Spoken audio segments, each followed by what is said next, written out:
우리 삶의 터전, 지구가 바이러스에 점령당했습니다.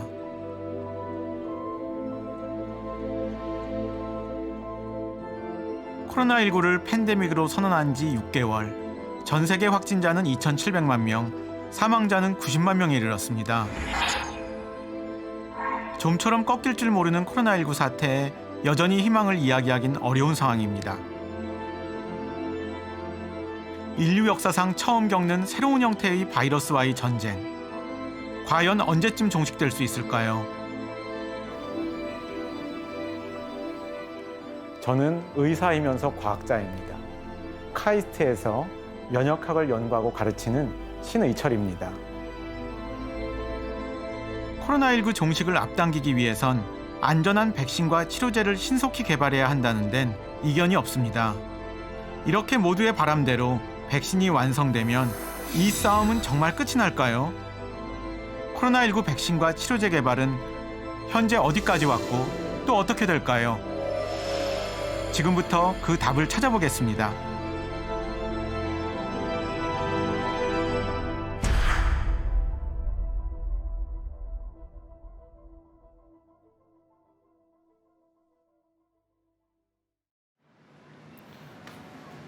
코로나19가 세계적 대유행에 접어든 지 6개월이 지났습니다. 현재 우리나라 코로나19 누적 확진자는 어느덧 2만 명을 넘어섰습니다. 지난 2월 코로나19 확진 판정을 받은 대학원생 전광현 씨. 생전 처음 겪는 전염병에 대한 두려움에 심한 불안을 느꼈다고 합니다. 정확히 말하면 입원하고 나서부터 3일 동안은 그냥 많이 피곤했고 그냥 하루에 새끼 밥 먹는 시간 빼고는 다 잤어요. 내가 어떻게 될지 모르니까 그냥 어떻게 치료되는지도 모르고 어떻게 언제 나올지도 모르는 상황이니까 그냥 뭐 불안했죠. 그냥 하늘에 맡기는 수밖에 없었죠. 완치 판정을 받고 퇴원한 뒤에도 재감염될까 무서워 한동안 외출도 못했다고 하는데요. 지금의 평범한 일상을 되찾기까지 오랜 시간이 걸렸습니다. 퇴원하고 나서 한 달 동안은 집에 안 나갔어요. 다시 아프면 어떡하지? 또 해가지고 내가 옮기면 어떡하지? 이런 두려움이 있다 보니까 잘 안 나가게 되더라고요. 부산에서도 코로나19 확진자가 빠르게 늘고 있습니다. 부산 온천교회가 마련한 3박 4일의 수련회에 참석했던 집단 거죠. 감염이 발생한 온천교회에서도 확진자가 더 나왔는데요.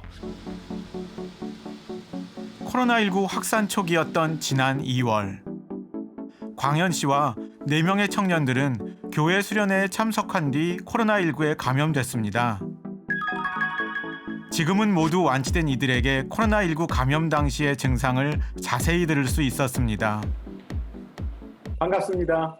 네, 반갑습니다.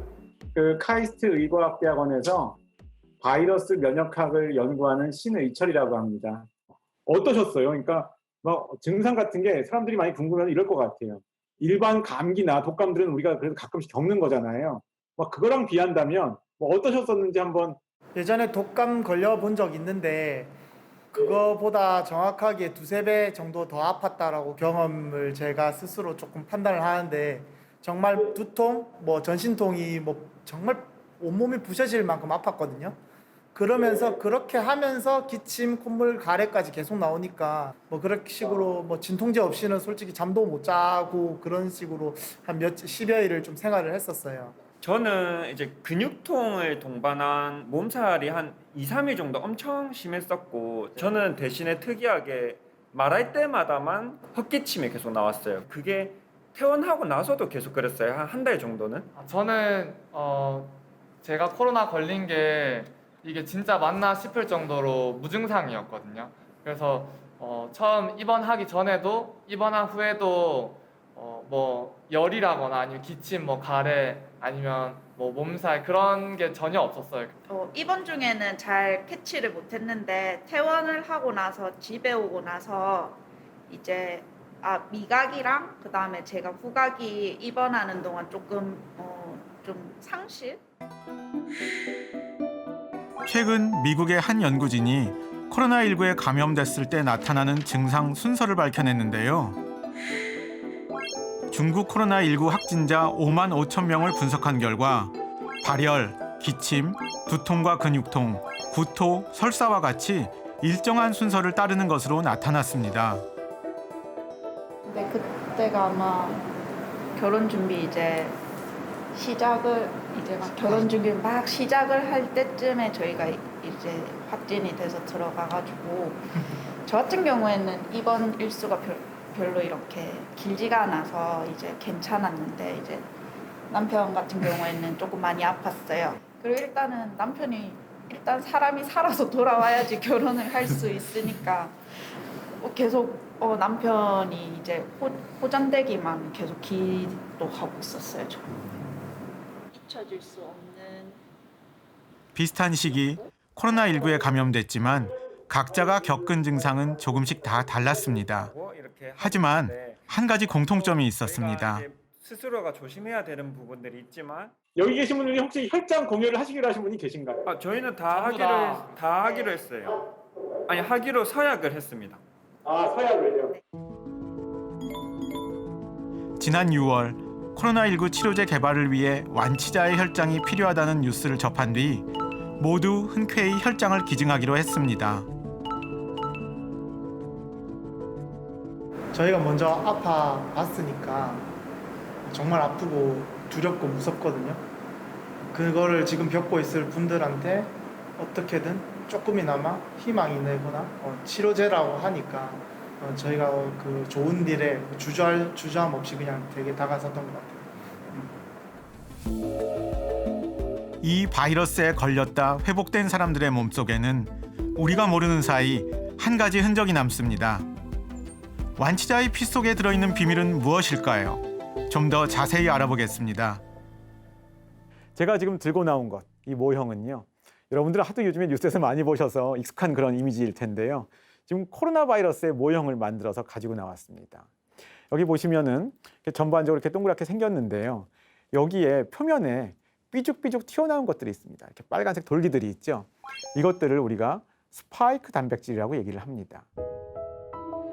코로나19 바이러스 표면에 왕관처럼 튀어나온 이 돌기가 바로 스파이크 단백질입니다. 그러면 이러한 그 스파이크 단백질의 역할은 무엇일까? 이 바이러스는요. 아무리 제 몸에 들어왔다 하더라도 살아있는 세포 안으로 들어가지 않으면 증식을 못합니다. 그런데 이 살아있는 세포 안으로 들어갈 때 그냥 들어가는 것이 아닙니다. 스파이크 단백질은 세포의 문을 여는 열쇠와 같습니다. 이것이 우리 몸속 세포의 수용체와 결합하면 바이러스가 세포 안으로 침투합니다. 열쇠를 이용해 자물쇠를 연 것이죠. 세포 속에 침투한 바이러스는 본격적으로 증식을 시작합니다. 우리 세포의 기능을 이용해 끊임없이 자신을 복제합니다. 다량 생산된 바이러스들은 세포 밖으로 나가 또 다른 세포들을 감염시키게 됩니다. 그렇다면 이 면역계가 물론 생각하는 건 아니지만 생각을 한다면 어떤 단계를 블록하는 게 가장 좋을까요? 이 사건이 일어날 때, 나쁜 일이 일어날 때 가장 초기에 이 일을 억제하는 게 가장 유리할 것입니다. 실제로 저희 면역 반응이 그렇게 작동을 합니다. 여기서 잠시 시간을 되돌려 볼까요?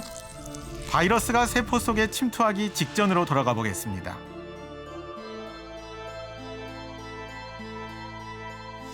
바이러스 표면의 돌기 단백질과 세포 표면의 수용체가 결합하면 문이 열린다고 했는데요. 그런데 이 순간에 면역 세포가 뿜어낸 항체들이 바이러스 돌기에 달라붙으면 수용체와 결합하지 못하고 세포에 침투할 수도 없게 됩니다. 이것이 바로 중화항체가 작동하는 원리입니다.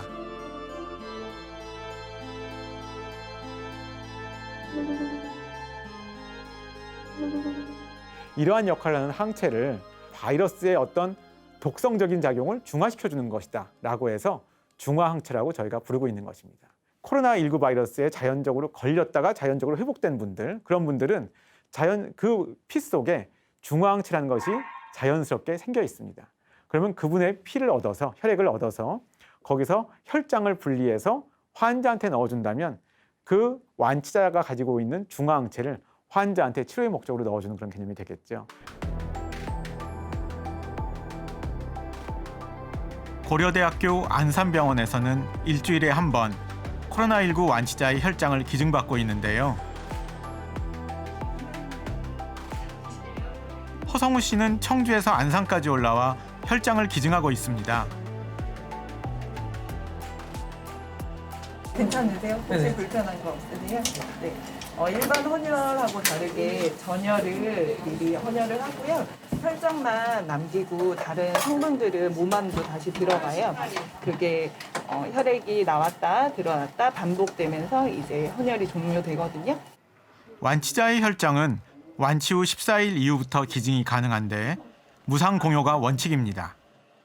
처음 뉴스에서 좀 헌혈 해주실 수 있는 분을 구한다고 해서 찾아보다가 여기서 전화해보고 처음에는 멀어서 못 오다가 기회가 돼서 한번 왔었는데 할 수 있다 해서 계속 하고 있어요. 적혈구, 백혈구, 혈소판과 같은 혈액세포를 빼고 남은 노란색 액체가 혈장입니다. 바로 이 안에 중화항체가 들어있는 것이죠. 지난 3월 자신이 기증한 혈장을 위중한 코로나19 환자에게 투여해 완치됐다는 이야기를 들은 성우 씨는 벌써 3차례 혈장을 기증하고 있습니다. 전화로 상담을 하는데 직접 수혈을 해주실 수 있는 분이 있다 하셔가지고 직접 혈장을 수혈드려서 저번에 퇴원하셨다고 얘기도 듣고 그래서 계속 하려고 하고 있어요. 그런 들으셨을 때 좀 뿌듯하셨겠네요. 네, 그냥 헌혈하는 것보다 훨씬 좀 보람찬 것 같아요. 네. 앞으로 계속 하실 생각이세요? 네, 뭐 제가 항체가 있으면 계속 해야죠. 혈장 치료는 완치자의 혈장을 코로나19 환자에게 곧바로 투여해 바이러스에 대한 저항력을 갖게 하는 치료 방법입니다. 첫 번째는 체열에서 높은 분들은 1대 1280 이렇게 보이는 분들도 있죠. 그러니까 이제 이 숫자가 크면 더 많은 양의 항체, 중항체를 갖고 있다라고 생각할 수 있는 겁니다. 아주 낮은 분이라면 1대 20 또는 1대 10 정도 보이는 분도 있고요. 네. 혈장을 직접 투여하는 방법 외에 또 다른 치료 방법이 있습니다. 회복기 혈장 치료의 제한점이 있다면 가장 큰 게 환자분과 공여자분이 같은 시기에 같은 곳에 있어야만 하겠죠. 그래야만 헌혈을 받아서 줄 수가 있을 거 아니에요. 혈액형의 문제도 있어요. 또 공여하시는 분이 충분한 항체가가 있는지를 그때그때 확인할 수 있어야 해요. 그러니까 이제 그런 시공간적인 제약 이런 것들을 극복하기 위해서 미리 헌혈을 받고 면역계 세포들이 있는 혈장 이거를 모아서 이 중에서 면역글로불린 항체만을 농축시켜서 만드는 게 혈장 치료제예요.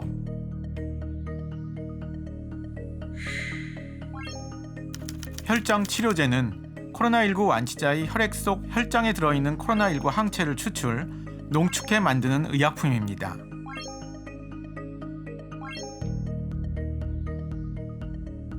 녹십자가 같이 공동으로 해서 약물 개념의 혈장 치료제에 대한 임상 시험을 진행하고 있습니다. 이미 임상 시험용 혈장 치료제를 개발을 했고, 그러니까 제재를 만들었고, 임상 이상 시험에 대한 임상 시험 허가를 받아서 빠르면 다음 주부터 6개 병원을 중심으로 한 임상 이상 시험을 진행하게 됩니다. 현재 우리나라의 혈장 치료제 개발은 정부 국책 사업으로 빠르게 추진되고 있습니다. 지난 8월엔 이상 임상 시험 계획도 승인이 났는데요. 이런 속도라면 올 연말엔 혈장 치료제가 상용화될 거라는 반가운 소식도 들려옵니다. 이 혈장 치료제만 있으면 코로나와의 싸움에서 이길 수 있을까요? 안타깝게도 몇 가지 한계가 있습니다. 항체가 몸에서 계속 가지는 못해요. 시간이 지나면 여건은 떨어져요. 이제 그래서 아까 말씀드렸던 것처럼 그 지속되는 기간도 나중에는 평가를 해보아야 할 텐데 가장 큰 한계는 이걸 만들기 위해서는 회복하신 분의 혈액이 꼭 있어야 한다는 거예요. 그러니까 계속 헌혈을 받아서 그 혈액을 갖고 면역글로불린을 농축시켜야만 제제가 만들어지는 거죠. 그러니까 이제 회복하신 분들이 계속 헌혈을 해줄 수 있어야만 만들어질 수 있다. 이게 가장 큰 제한점이에요. 두 번째는 얘도 아직은 효과와 안전성이 명확하게 다 입증된 것은 아니다. 다시 말해서 임상 연구의 단계를 통과해야 하고 그걸 통해서 안전성과 유효성을 입증해야 한다는 거죠. 코로나19 치료제의 중요성을 누구보다 잘 알고 있는 완치자들은 자발적으로 혈장을 기증하고 있습니다. 걸릴 사람들이 또 막 심한 사람들은 이런 치료제가 있으면 어떤 거보다 나으니까. 코로나19에 감염되지 않은 사람들을 지키기 위해 지금 인류에게 필요한 건 결국 백신입니다. 백신이란 대체 뭘까요? 어떻게 바이러스를 물리칠 수 있는 걸까요? 아, 여기 있네요. 저는 의대생 시절에 도서관에서 공부를 하다가 실증이 나곤 하면 우리 도서관에는 옛날 책이 어떤 게 있나 그런 걸 찾아본 적도 있었습니다. 아마 이 책도 제가 그때 찾아봤던 책 중에 하나인 것 같은데요. 보시면 1916년도에 나온 저널 오브 이뮤놀로지네요. 가장 대표적인 면역학 학회지인데요. 여기 지금 제가 목차를 보니까요. 이미 100년도 넘게 나온 이 저널에 천연두 바이러스에 대한 면역 반응, 수두 바이러스에 대한 면역 반응들을 찾아볼 수가 있습니다. 제가 이 논문 하나하나의 내용을 다 읽어보진 않았지만 어쩌면 이 100년 전부터 축적된 저희 인류의 지혜 안에 코로나19 바이러스에 대한 백신 개발의 비밀이 숨겨져 있는지도 모릅니다. 사람에게 질병을 일으키는 바이러스는 수십 가지가 넘습니다. 하지만 인류가 박멸한 바이러스는 천연두가 유일하죠. 그만큼 우리는 바이러스에 대해 아는 것보다 모르는 게 더 많습니다. 하지만 바이러스를 막아낼 수 있는 힘이 이미 우리 몸 안에 있습니다. 바로 면역입니다. 면역 반응의 기본을 조금은 말씀드려야 될 것 같습니다. 우리가 살면서 어떤 바이러스는 제 인생에 처음으로 제가 경험하게 된 경우가 있을 것입니다. 그러면 제 몸에 그 바이러스가 처음으로 들어올 때 제 몸에서 일어나는 면역 반응을 1차 면역 반응이라고 합니다. 면역은 우리 몸에 어떤 바이러스가 들어왔을 때 그걸 제거하는 힘입니다. 여기 면역세포인 B세포와 T세포가 보이네요. 어떤 바이러스가 우리 몸에 침입했다고 가정해 보겠습니다. 경찰 역할의 면역세포들이 길목을 지키고 있는데 처음 본 녀석이라 좋은 녀석인지 나쁜 녀석인지 바로 알아차리기 어렵습니다.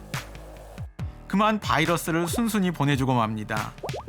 그러는 사이 우리 세포에 침투한 바이러스는 기하급수적으로 늘어나게 됩니다. 내 몸에 그 바이러스가 처음 들어왔을 때는 B세포나 T세포가 활동을 하기 위해서는 아무리 빨라도 5일 정도의 시간이 필요합니다. 좀 바이러스가 굉장히 빠르게 증식하는 것을 생각해 본다면 좀 느린 것 같긴 합니다. 그렇기 때문에 우리가 처음 맞닥뜨린 바이러스에는 쉽게 걸리기도 하고 아프기도 한 것이지요.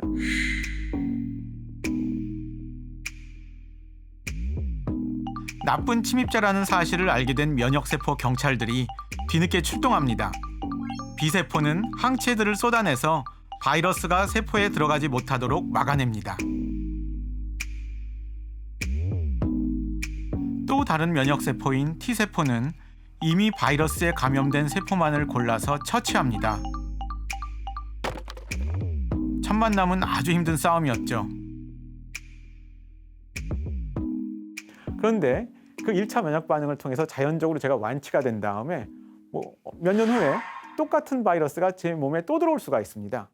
그럴 때는 저희가 2차 면역 반응이 일어난다고 얘기를 하는데요. 1차 면역 반응에 비해서 2차 면역 반응은 훨씬 빠르고 강하게 일어나게 됩니다.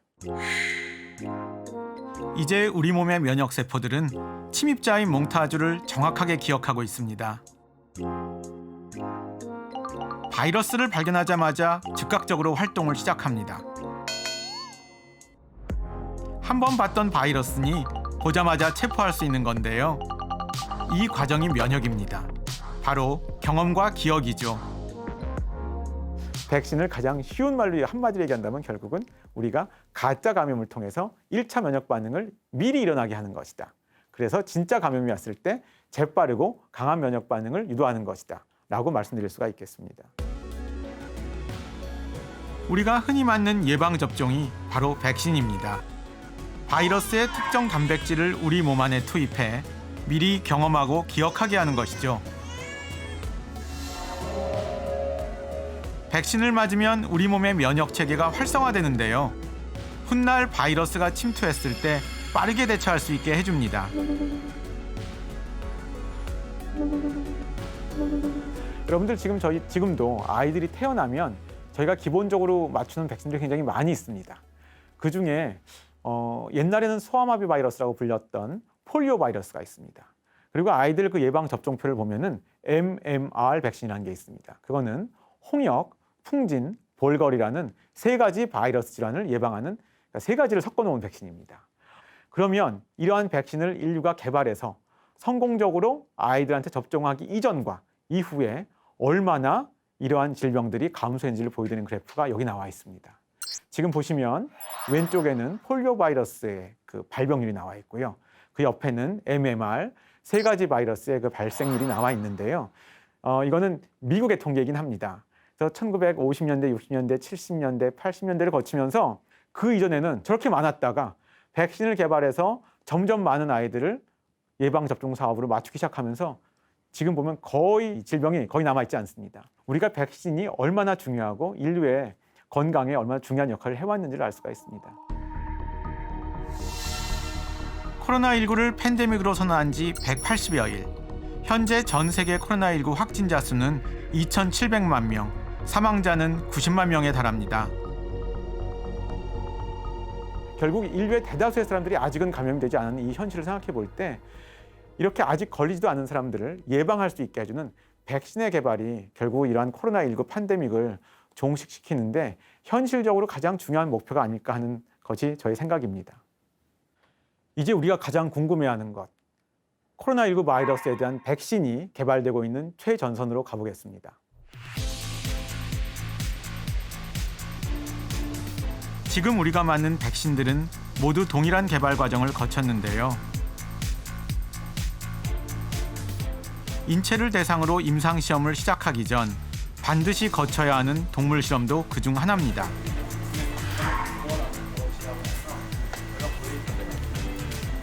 지난 2월 충북대학교 의과대학 최영기 교수는 동물 실험을 통해 코로나19의 감염 증상과 전파 과정을 세계 최초로 검증하는 데 성공했습니다.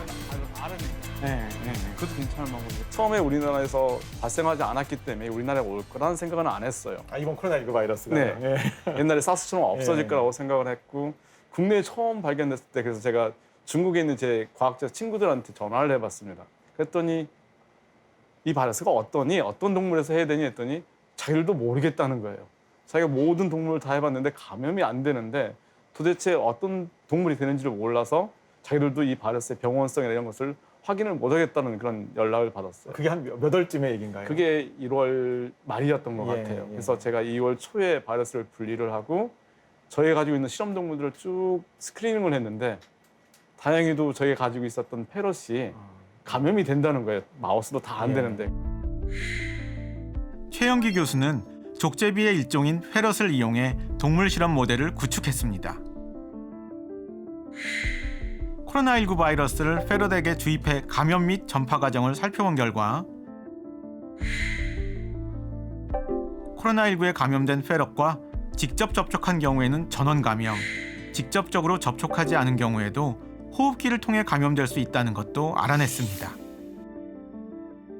어쩌면 가까운 거리에서 드라플렛 또는 남들이 얘기하는 공기 전파도 가능하지 않을까라는 것 때문에 굉장히 고민을 했고 증명을 하기 위해서 몇 번을 계속 했던 것 같아요. 그런데 한 50% 정도의 페럿이 그런 경로로도 감염이 된다는 것을 밝혀냈고 그 얘기를 발표가 나서 저도 굉장히 고민스러웠었는데요. 저희 이외에 중국, 네덜란드 그룹에서 똑같은 현상들을 다 발표해 주면서 후회해요. 굉장히 저희가 했던 실험이 틀리지 않았구나라는 것 때문에 좀 안도했던 적이 있습니다. 우리가 지금 막 급박하게 백신을 개발하고 또 뭐 항바이러스 치료제를 개발할 때 큰 도움이 될 것 같은데요. 아마 이제 이런 실험 동물 모델을 한국에서 가지고 있다는 게 좀 굉장히 좀 다행이라는 생각이 듭니다. 근데 지금 한국의 많은 제약회사들이 백신이나 치료제를 개발하고 있을 텐데 교수님의 이 페럿 모델을 많이 또 이렇게 이용해서 테스트를 해달라고 좀 의뢰를 한다는 얘기를 좀 들었습니다. 말씀하신 대로 백신에 대해서 효능을 검증해달라는 것들이 좀 많이 있었고요. 그래서 지금까지 DNA 백신 또는 서브 유니트 백신 그리고 홀 바이러스 인액티베이티드 백신 또 하나는 라이브 백신까지도 저희가 한번 테스트를 해본 경우가 있고요. 그런 것들에 따라서 효능이 어떻게 되느냐를 보고 있고요. 하나의 성공적인 백신이 나오기까지는 수많은 단계를 거쳐야만 합니다. 백신 후보 물질을 만든 다음 임상 이전 단계에서 동물 실험이 이루어집니다. 인체에 직접 투여해도 되는지 안전성을 입증하는 중요한 과정이죠. 현재 우리나라에서 개발 중인 여러 백신 후보 물질과 치료제를 페럿에게 직접 투여해 그 효능을 검증하고 있습니다. 사람과 폐 구조가 비슷한 페럿은 코로나19 백신과 치료제 개발에 활용되고 있는 대표적인 실험 동물입니다. 백신이 정상적으로 작동을 하는지 그런 거에 대해서 확인을 한 뒤에 그다음에 이제 바이러스를 직접 주입을 해서 이제 얘네들이 확실하게 백신이 효과가 있는지에 대한 검증을 하도록 되어 있습니다. 동물 실험을 통해 약물의 안전성과 효과를 입증한다 하더라도 백신과 치료제 개발을 속단하긴 이릅니다. 동물 실험 이후 사람을 대상으로 한 임상 1상, 2상, 3상까지 넘어야 할 관문이 많기 때문입니다.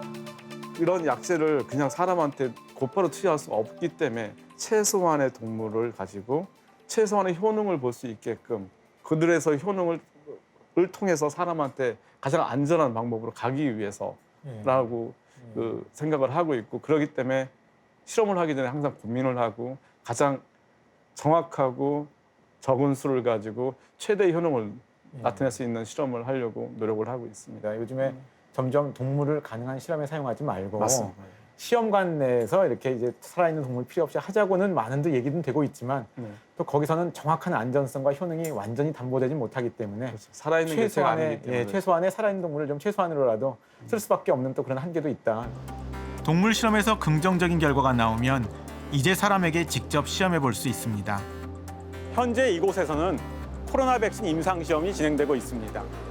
국내에서는 처음으로 일상 임상 시험이 진행되고 있는 것인데요. 어떻게 진행되고 있는지 한번 알아보겠습니다. 코로나19 백신 일상 임상 시험은 어떻게 진행될까요? 현재 코로나19 백신 일상 임상 시험은 엄격한 기준을 통과한 건강한 성인 40명을 대상으로 진행하고 있습니다. 이들을 대상으로 백신이 안전한지 파악하는 것이 일상 임상 시험의 목적이죠. 얼마 전 군에서 제대한 정현철 씨는 특별한 이유로 임상 시험에 자원했습니다. 평소에 면역력이 자체적으로 강하다고 생각을 해서 1년에 감기 한 번 걸릴까 말까 하는 그 몸 상태를 제가 스스로 알아서 괜히 어중간하신 분들이 하셨다가 잘못되는 것보다 그냥 제가 이겨낼 수 있을 것 같아서. 우리나라 최초로 일상 임상 시험에 들어간 코로나19 백신은 DNA 백신입니다. DNA 백신을 주사하려면 전기 천공기를 이용해야 하는데요. 주사 바늘로 약물을 주입한 뒤 약물 안에 있는 DNA가 인체 세포에 잘 들어가도록 전기 충격을 가하는 방식입니다. 네, 되셨습니다. 수고하셨어요. 덮으신 게 0부터 100까지 있거든요. 네. 그래서 여기는 50이고. 네. 아예 통증이 없으신 거죠? 네. 0. 주사는 오늘로 2번 일단 예정된 건 다 끝나셨고요. 다음부터 오셔서는 그냥 피검사랑 특별히 문제 없는지 확인하는. 그럼 일단 백신은 다 맞은 거예요? 네. 이제 결과만 보면 되는 건가요? 네, 그럴 셈입니다. 그 주위에서 이렇게 얘기했을 때 반응은 어떻던가요? 좀 놀라죠, 다들. 그거 왜 하냐. 근데 저희 한국이 먼저 좀 선두로 나가서 개발되는 한 바람도 있고, 어쨌든 누군가 해야 될 거면 딱히 마다할 이유는 없는 것 같아가지고 그런 거부감은 없습니다. 백신은 건강한 사람에게 투여하는 것이기 때문에 효과뿐만 아니라 안전성이 매우 중요합니다. 수십 명에서 수천 명의 사람들을 대상으로 까다로운 임상시험 단계를 거치는 것도 그 때문이죠. 우리나라 최초로 코로나19 백신 일상 임상시험을 주도하고 있는 최준용 교수를 만나 자세한 이야기를 들어봤습니다. 어설픈 건 아닌데 지금 이제 임상시험 하시는 이 코로나 백신의 이 동물 시험 단계에서는 어떤 효과가 있었는지 궁금합니다. 동물에서는 중화항체가 잘 유도되고 세포 반응도 잘 유도된다는 걸 확인을 했고요. 백신 맞은 동물에서 바이러스의 부하가 이제 감소하는 걸 이제 확인한 백신입니다. 그러니까 이제 동물 실험의 결과가 직접 인간에게도 그렇게 나타나리라는 보장은 없지만 지금 특히나 원숭이 뭐 실험 결과를 듣고 나니까 굉장히 희망적인 것 같습니다.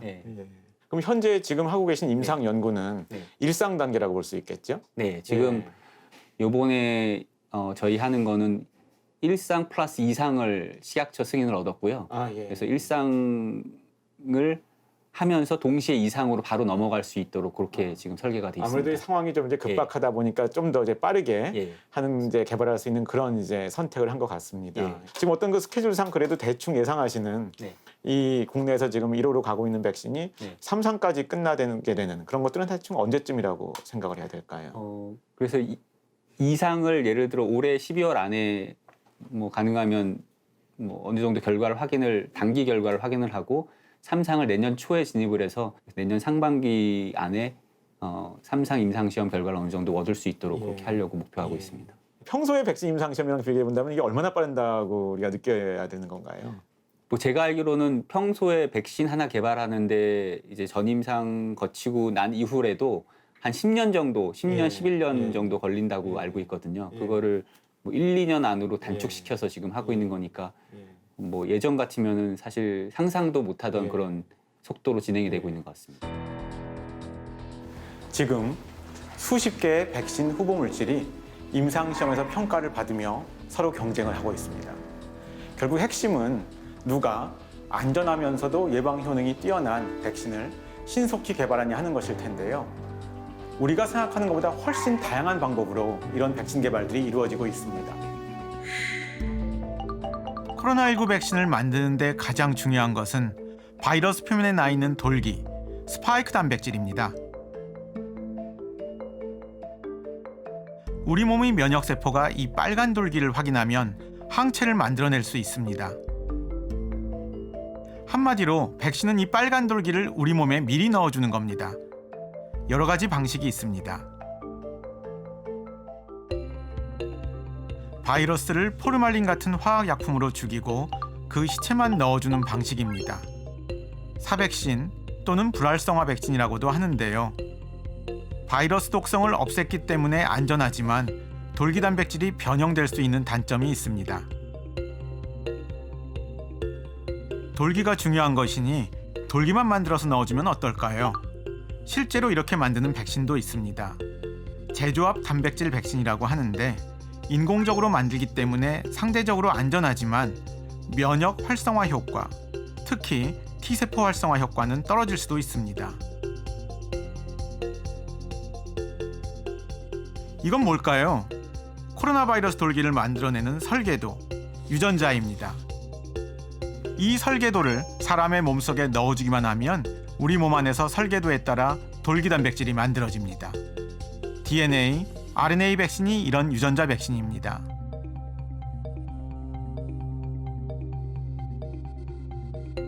현재 세계적으로 빠른 속도로 개발되고 있는 백신 중 하나는 또 다른 형태입니다. 인체에 해를 끼치지 않는 바이러스 안에 코로나19 바이러스 돌기를 만드는 유전자를 넣어서 인체에 주입하는 건데요. 한마디로 다른 바이러스를 운반체로 이용하는 바이러스 벡터 백신입니다.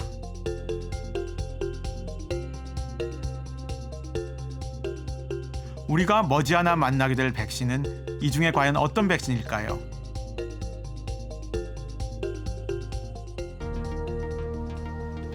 현재 어떤 백신이 우리에게 가장 가까이 와 있는지 알아보기 위해 국제 백신 연구소를 찾았습니다. 모두가 불안에 떨면서 지쳐 있는 요즘입니다. 이럴 때 누구나가 가지는 한 가지 질문이 있습니다. 도대체 언제쯤이면 나와 내 가족 그리고 내 친구들이 동네 병원에 가서 코로나19 예방 백신을 맞을 수 있을까요? 쉽진 않겠지만 지금부터 그 답을 한번 알아보도록 하겠습니다. 코로나19 백신 개발은 국경을 뛰어넘은 전 세계의 공통 과제입니다. 코로나19 세계적 대유행이 계속되는 가운데 국제 백신 연구소는 국내외에서 개발 중인 백신의 임상 시험을 공동으로 진행하고 있습니다. 70명 HLA 그래야 테트라를 쓸 수 있기 때문에 백신을 맞은 사람들 저희가 이제 혈청을 받아오기 시작했는데 그 혈청 안에 과연 얼마나 많은 그 백신에 의해서 얼마나 많은 항체가 유도가 되었는지 그거를 지금 분석하는 실험입니다.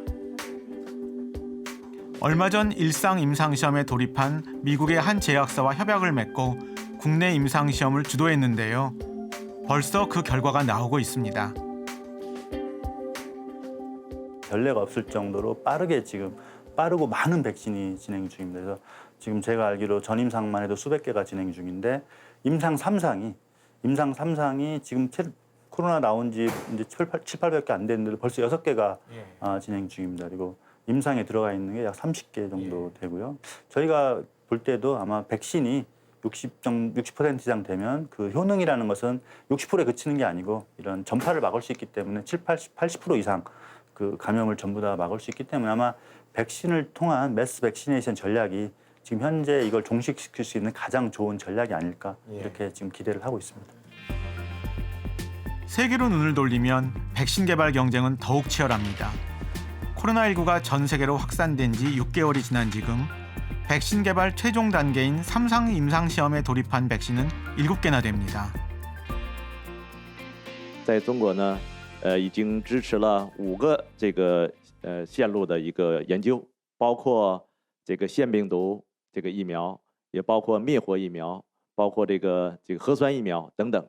那现在目前呢，这些疫苗都在有序的推进中。 I think we're very encouraged by the immunogenicity data that we have in the phase 1-2 study and the tolerability data that we have because we're seeing both an antibody response and a T-cell response. I think we're optimistic, cautiously optimistic, I think is the word others have used, that the vaccine will be successful. The data that we have so far illustrate a really robust host immune response to that paradigm. We will achieve a victory over the virus by unleashing America's scientific genius, which is what it is. I'm therefore proud to announce that this morning, the Moderna vaccine has officially entered phase 3 already, and that's phase 3 clinical trials, the final stage before approval. 국제백신연구소의 제롬 김 사무총장은 국제사회의 긴밀한 공조가 안전한 백신을 빠르게 개발할 수 있는 밑거름이라고 생각하고 있습니다. 하지만 여전히 우려되는 점도 있습니다. And now this vaccine development is very rapid in terms of the speed. And do you have any concern about this kind of rapid vaccine development? But with a 12-month or 18-month period of development, we really don't have as much safety information. Now, the good news there is that most of the bad things that happen after vaccination, if there are going to be any, really occur in the first 2 months. Like 99% of them occur within the first 2 months. But again, we don't know. Yeah. We have some data from monkeys that say the vaccine should cross-protect, but it's still very limited. I see, yeah. So now you're worrying about more long-term, some side effects possible. So we really have to commit to following up these volunteers who are brave enough to volunteer for studies.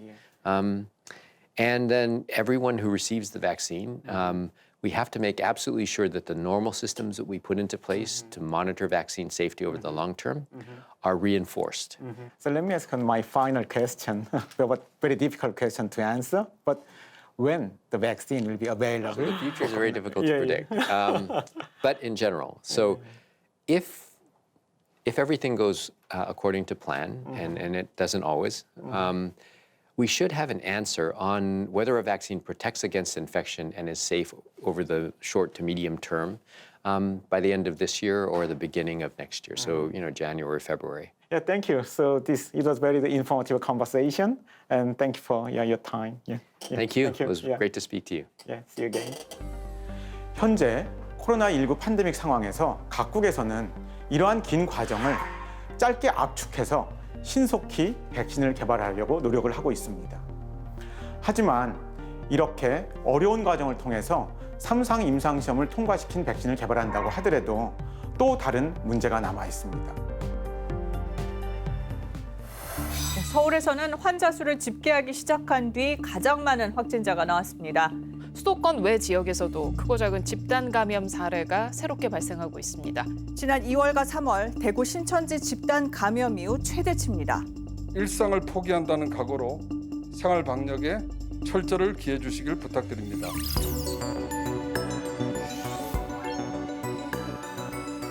전 세계가 백신 개발에 사활을 걸고 있는 지금 가장 큰 걸림돌로 지목되고 있는 것, 바로 돌연변이입니다.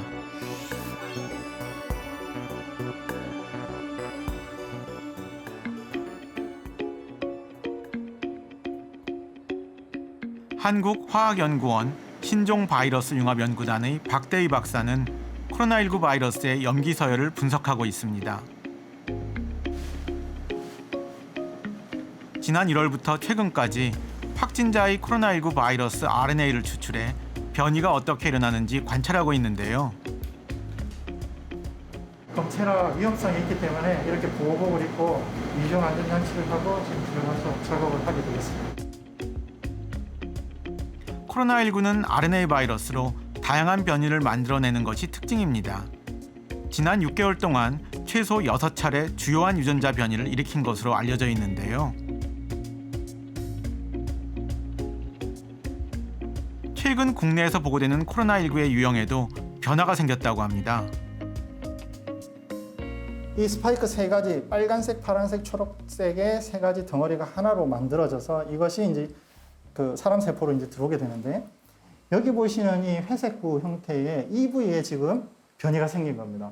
원래는 D여야 하는데 이 부위가 G로 바뀌면서 이 서로 결합되는 그 결합력을 떨어뜨리면서 오픈폼이 되고, 오히려 그것이 더 사람 세포에 더 감염하기 더 쉽게 지금 변이가 된 것입니다. 그것이 우리나라뿐만 아니라 전 세계적으로 지금 많은 바이러스들이 그런 614G 폼을, GH 또는 GR 폼을 가지고 있는 것입니다. 대부분 이제 수도권에서 지금 퍼지고 있는 바이러스의 변이가 다 GH 그룹이고, 말씀드렸던 614번째 G로 바뀌면서 이 감염력이 좀 증가된 그런 케이스가 되겠습니다. 그러면 이제 우리나라에서 초창기에 유행했던 코로나랑 지금 유행하는 코로나랑 다르다는 말씀이죠? 그렇죠. 그렇습니다. 코로나19 바이러스의 변이는 백신 개발 속도만큼 빠르게 일어나고 있습니다. 코로나19 바이러스가 계속해서 변이를 일으키면 어렵게 개발하고 있는 백신과 치료제가 무력화되는 건 아닐까요? 대부분의 백신들이 1월 달에 보고된 그 제일 처음에 사스코브2 바이러스의 서열을 가지고 지금 만들고 있습니다. 그러면 혹시나 이 중화항체의 기능을 떨어뜨리는 변이들이 지금 이렇게 몇 개가 보고되어 있는데 이런 것의 빈도수가 높냐? 그렇지는 않습니다. 빈도수가 상당히 낮고, 아직은 우리가 그 변이에 의해서 백신의 효능을 걱정할 단계는 아직은 아니다. 하지만 우리가 계속 이런 변이가 어디 부위에 생기는지 그런 건 모니터링하고 연구를 계속해야 될 필요는 존재한다. 아직까지 가능성은 낮다고 하지만 최악의 시나리오에 대한 대비책도 분명 필요해 보입니다. 저희가 성공적으로 백신을 개발했습니다. 개발했는데 중화항체 잘 나왔습니다. 그런데 바이러스가 거기로부터 도망가는 돌연변이를 만들었다고 가정을 하죠. 그렇다면 그 백신은 성공적으로 개발했지만 금방 그 돌연변이 바이러스가 전 세계로 또 다시 또 퍼질 겁니다. 그럼 백신이 무용지물이 되겠죠. 이런 시나리오는 좀 우울한 시나리오지만 또 상상할 수가 있는 시나리오거든요. 자, 그렇다면 우리는 좀 우울하기만 하고 실망만 해야 될까요? 저는 이제 그렇지 않다는 걸 좀 말씀드리고 싶은데요. 그것이 바로 해답이 T세포에 있습니다. 내 몸에 있는 세포 중에 바이러스에 감염된 세포만 골라서 제거하는 면역세포가 있습니다.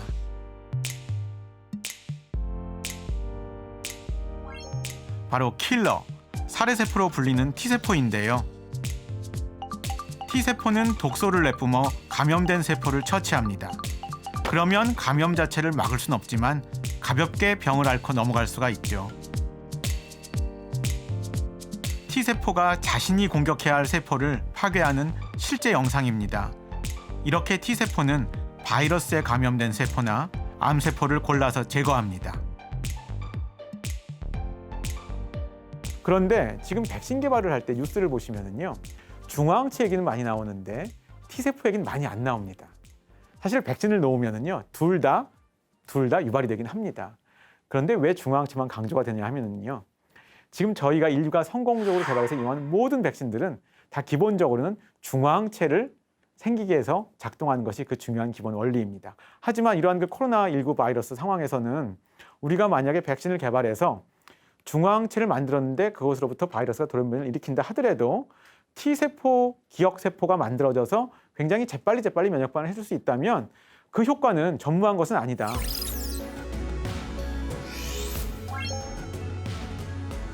실제로 코로나19 완치자의 T세포에 주목하는 연구가 활발히 진행되고 있는데요. 핵심은 코로나19 완치자에게 생성된 T세포가 코로나19 바이러스에 대해 안정적인 면역 반응을 보인다는 겁니다. 우리가 바이러스에 감염은 되더라도 좀 더 경증으로 빨리빨리 낫게 해줄 수도 있지 않을까라는 것이 이제 저의 그 생각이고요. 실제적으로 이러한 시각을 가지고 연구하는 사람들이 전 세계적으로도 곳곳에 좀 있는 상황입니다. 이제 목표는 백신입니다.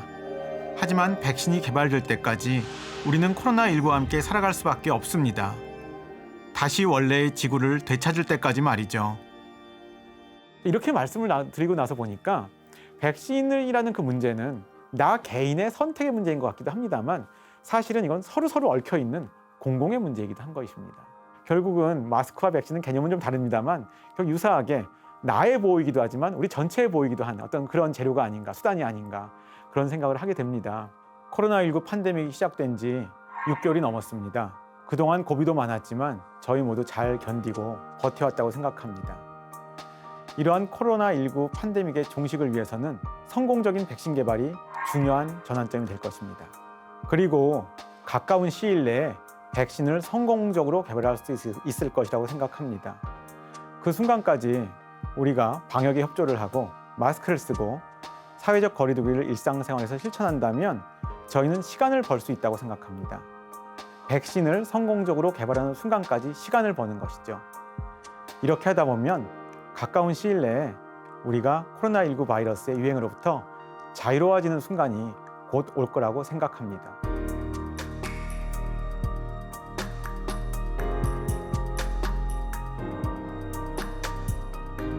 이제는 뭐 항상 마스크 다닐 때 마스크를 쓰고 다녀야 되고 코로나 걸리지 않을까 전전긍긍해야 되는 걸 일상이 소중해졌다는 걸 깨달았습니다. 저한테 코로나란 정말 두 번 다시 경험하고 싶지 않은 정말 아팠고 무서웠고 두렵고 아직도 사실 진짜 다시는 코로나라고 아예 코로나가 없었으면 좋겠고 코로나라고 다시 생각하고 싶진 않은 그런 어떤 단어이네요. 나에게 코로나란 일깨움이다. 그러니까 저 한 사람이 단순히 한 사람이 아니라 진짜 이 사회적 관계에 있어서 내가 다 연결되어 있는 한 사람이구나.